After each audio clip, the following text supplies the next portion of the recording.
So, going to start a very new topic, mole concept, which is obviously related with the atomic masses and molecular masses you have studied before, but it has lots of applications, and this topic is very, very important. Try to understand it from the beginning, okay, and pay attention to very, very small things that you will find it. Okay, like the terms gram atomic mass, gram molecular mass, molar mass, gram formula unit mass. These points are to be made clear before understanding the mole concept, and then doing calculations based on mole concept. So starting with mole, first of all I want to tell you why we are studying mole. Okay, the reactions that we used to write, the chemical equations that we used to write are, you know what, suppose I am writing hydrogen gas combined with oxygen gas and form water, right? H2O. Let me balance it.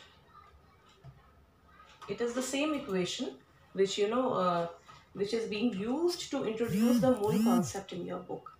Okay, so two molecules of hydrogen and one molecule of oxygen combine and they form what? Water. How many molecules? Two molecules. So we can know two things, okay, from this equation. One is what? The combining molecules और atoms. अगर इसमें atoms होते तो अगर वो combine करते तो कितने molecules, अभी हमें क्या पता चल रहा है that two molecules of hydrogen combined with one molecule of oxygen forming two molecules of water. ये तो समझ पा रहे ना? ये जो coefficient में ये दिया हुआ है, यहाँ पे कोई number नहीं, it means 1, okay, 2. तो एक तो हमें number of molecules पता चले equation से, ठीक है, number of molecules का हमें idea हुआ. Another thing that we can know from this equation is the molecular mass. Am I right? You know how to calculate molecular masses. I think all of you are in a position to calculate molecular mass of hydrogen, which is what? Two atoms of hydrogen, one is the atomic mass, so it will be 2U, right? And we are seeing what? That there are two molecules of hydrogen, so 2H2 will be molecular mass of 2H2 कितना हो जाएगा? Will be 2 into 2, so it will be 4U, right?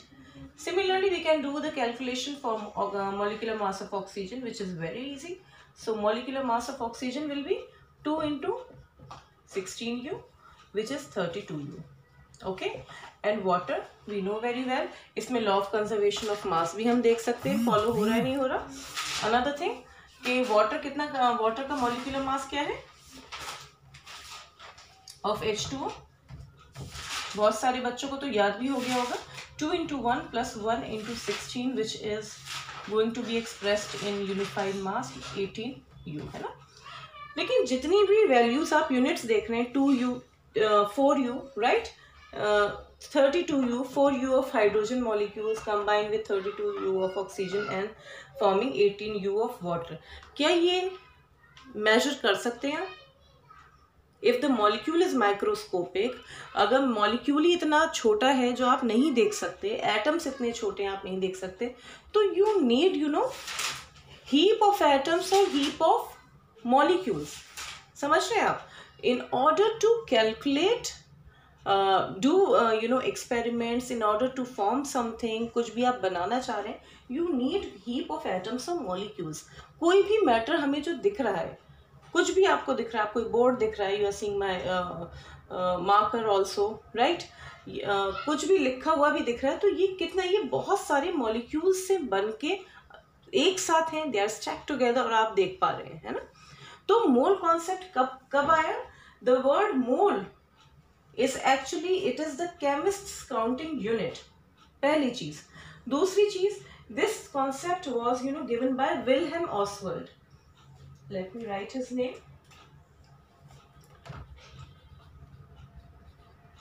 Wilhelm Ostwald ने concept दिया था, ठीक है, ठीक नहीं लगाया है. और इन्होंने क्या बोला, विल्हेम ऑसवर्ल्ड ने ये मोल कॉन्सेप्ट क्यों यूज किया? Because mole in mole in Latin word it means heap. Mole का मीनिंग क्या है? Heap, heap, HEAP, heap. Heap means ढेर, बहुत सारा ढेर, है ना, बहुत चीज़ों का बहुत सारा पार्टिकल्स एक साथ होते हैं। And you see the matter, है ना, आपको बहुत सारे जब मॉलिक्यूल्स एक साथ होंगे, एटम्स साथ में होंगे, तब आपको कुछ दिख पाता है। ठीक है, तो इतना ये चीज़ समझ में आई कि हम मोल क्यों पढ़ रहे हैं, राइट। एक और चीज़ देखिए, there are few terms that are related with this concept. तो हमें वो भी, मैंने भी इनिशियली आपसे बोला, we should know gram atomic mass, we should know gram molecular mass, gram formula unit mass, हमें ये भी पता होना चाहिए। ठीक है, उस पर हम एक just a small definition and then I will give you one example of each. Okay, so gram atomic mass, gram molecular mass, gram formula unit mass और आगे जाके मोलर मास। ठीक है, ये हमें पता होना चाहिए। तो ग्राम एटॉमिक मास बेसिकली क्या है? Atomic mass expressed in grams. इसमें कुछ नहीं है, सिर्फ ग्राम ऐड हो गया है। तो आप क्या करेंगे? What you need to do, जैसे आपको पता है दैट एटॉमिक मास ऑफ से hydrogen it is 1U। If you are writing a gram atomic mass of hydrogen, it is going to be what? It is going to be 1 gram. U is going to be replaced by G. ये मैं पहले ही बता चुकी हूँ आपको। So atomic mass of hydrogen 1U, but 1 ग्राम तो hydrogen gas का हम देख सकते हैं ना, मेजर कर सकते हैं ना 1 ग्राम, ऑल्दो वेरी स्मॉल। ऐसे ही अगर आप ऑक्सीजन एटम, हाइड्रोजन गैस नहीं है, हाइड्रोजन एटम है, सॉरी, ठीक है, H है से। ऐसे ही अगर आप देखें एटॉमिक मास ऑफ कार्बन, ठीक, is 12U। Gram atomic mass of carbon, अब मैं कहूँ मेरे पास कार्बन पाउडर है, ठीक, तो वो कितना है मेरे पास? 12 ग्राम है। इट मीन्स मैं क्या बोल रही हूँ? I am saying gram atomic mass of carbon is what? Is 12U, which will be equal to what? 1 mole. इतना क्लियर है? यानी 1 मोल हमेशा किसके बराबर होगा? या तो आप ग्राम एटॉमिक मास, जिसको हम मोलर मास भी कहते हैं, ठीक है, यानी जितना भी 1 मोल में मास आएगा उसको क्या बोला जाता है? मोलर मास। अब चाहे आप वो चीज़ जो है एटॉमिक फॉर्म में है या फिर मॉलिक्यूलर फॉर्म में है या आयनिक फॉर्म में है, वो डिपेंड करता है upon the question. Okay, so gram molecular mass now. Molecular mass expressed in grams, very easy now. Earlier we have calculated molecular masses. I think all of you are now quite confident regarding these molecular masses. So if I'll say that molecular mass of water, right, H2O is what? 18U. अभी हमने बिल्कुल last उसमें भी देखा था 18U है ना। तो आपका ग्राम मॉलिक्यूलर मास कितना हो जाएगा? Your gram molecular mass of water, अब ये ऐसी क्वांटिटी है which you know can be measured easily, 18 gram. Understood? So gram molecular mass of water is 18 gram. इसमें सिर्फ नंबर देखिए सेम है, but the units have been changed, and when the units have been changed you can see a big difference, isn't it? जो आपको चीज़ पहले नहीं दिख रही थी वो अब आप मेजर कर सकते हैं, आप उस पर एक्सपेरिमेंट्स कर सकते हैं, आप कुछ भी बना सकते हैं उसको लेके, है ना। वरना जो चीज़ दिख ही नहीं रही उस पर हम सिर्फ सारा क्या लगेगा आपको? सब चीज़ ऐसा कि सब चीज़ ही इमेजिनेशन पर बेस्ड है, राइट। बट मूल कॉन्सेप्ट जैसे ही आया, उससे विल्हेम ऑसवाल्ड ने जब कॉन्सेप्ट ये इंट्रोड्यूस किया, तो उससे हमने और अच्छे से, हम जो है जितने भी कैलकुलेशंस हैं आपकी, वो आप बहुत अच्छे से कर सकते हैं, और आगे जाके आप बहुत चीज़ें पढ़ेंगे बेस्ड ऑन मूल कॉन्सेप्ट, ठीक। Now gram formula unit mass, इसमें भी आप देखिए formula unit mass, you remember, आपको फार्मूला यूनिट मैंने बताया था, formula unit mass is used for ionic compounds, there is no such difference in calculation, but we are going to use this term formula unit for ionic compounds. ionic compounds के जो positive और negative ion से बनते हैं combine करके, means cations and anions से बनते हैं मिलके, तो वो आयनिक कंपाउंड्स होते हैं, शेयर नहीं करते। अभी हमने इलेक्ट्रॉन्स ही नहीं पढ़े तो हम इसकी इतना डेप्थ में नहीं जा सकते, बट इतना आपको समझना है उस पर चार्ज होता है, ठीक है। पॉजिटिव और नेगेटिव चार्जेस आयंस जो होते हैं वो मिलके क्या बनाते हैं, आयनिक कंपाउंड्स बनाते हैं। तो ग्राम फॉर्मूला यूनिट मास में बहुत ही सिंपल से कंपाउंड का ले लेती हूँ, जैसे सोडियम क्लोराइड। ठीक, formula unit mass of sodium chloride NaCl कितना होगा, 1 into 23, as there is one ion only, 1 into 23 plus 1 into 35.5 going to be used U, क्योंकि मैं फॉर्मूला यूनिट मास अभी निकाल रही हूँ, ठीक है, ऑफ NaCl। तो आपका कितना हो जाएगा, इसको जल्दी से ऐड कर लेते हैं, 35.5 एंड 23 58.5 U है ना। अब अगर ग्राम फॉर्मूला यूनिट मास आ गया आपका, ठीक है, gram formula unit mass of NaCl, अब आप उसको समझ सकते हैं कि कितनी क्वांटिटी है, विच इज व्हाट 58.5 ग्राम, राइट। ऐसी बहुत सारे हमने फॉर्मूला यूनिट मासेस कैलकुलेट करे थे, सबका आप ऐसे ही ग्राम फॉर्मूला यूनिट मास में क्या करना है, only U is going to be replaced by G, ठीक है। तो मोलर मास क्या होता है, molar mass actually is the mass which is they are in 1 mole, okay। अब हम एक और चीज पढ़ने जा रहे हैं, which is what, Avogadro number पहले, ठीक। तो molar mass is what, the mass of 1 mole of the substance is called molar mass, okay. तो मोलर मास में क्या है, it is expressed in grams पर मोल, बहुत सिंपल है। जो भी आपका ग्राम एटॉमिक मास आ रहा था, है ना, आपका उसमें आपको पर मोल लगा देना, वो आपका मोलर मास हो गया, ओके।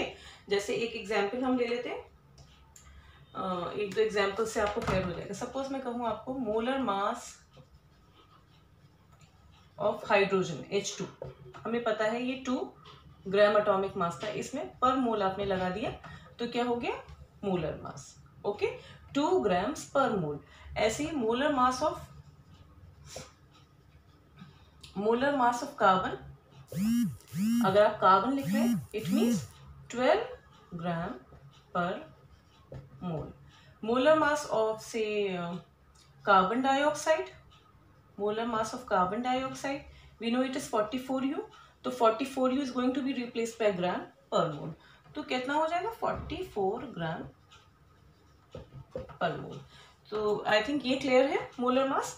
नाउ एवोगैड्रो नंबर, क्योंकि ये टॉपिक बहुत लेंथी हो सकता है, इसमें काफ़ी एक्सप्लेनेशन रिक्वायर्ड है, ठीक, बट कोशिश ये रहेगी कि आपके थोड़े बहुत कॉन्सेप्ट्स इस पे बिल्डअप हो जाएं और आप न्यूमेरिकल्स बहुत अच्छे से कर पाएं, राइट।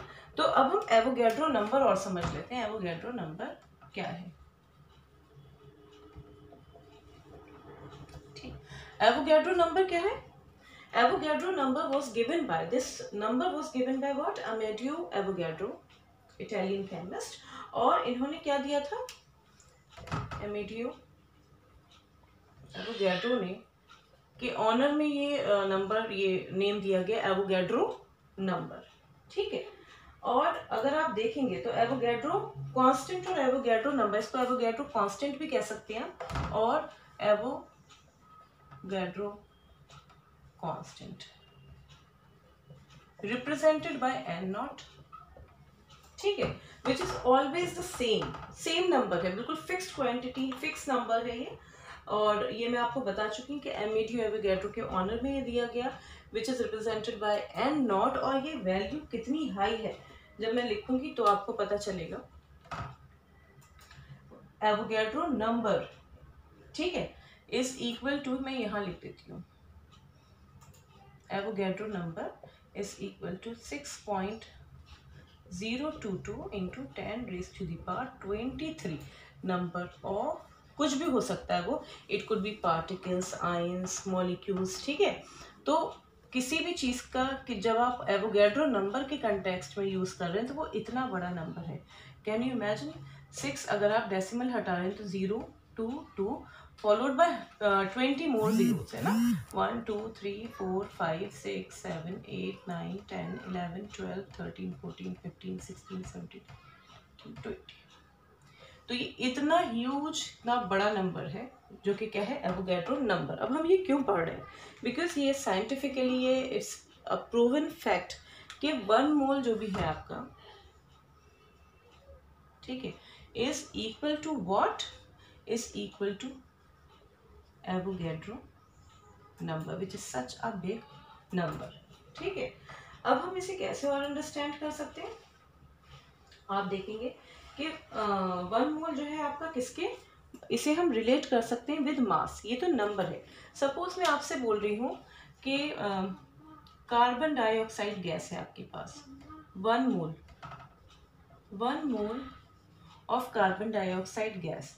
इसका मतलब आपके पास उसका मोलर मास कितना है, 44 ग्राम पर मोल। ठीक है, ये तो कैलकुलेट कर सकते हैं, ये ग्राम मॉलिक्यूलर मास निकाल सकते हैं, विच इज व्हाट 44 ग्राम। ठीक, यही किसके बराबर है, यानी 44 gram carbon dioxide is equal to what, is also equal to one more thing which is what 6.022 into 10 raised to the power 23 number of carbon dioxide molecules. Okay.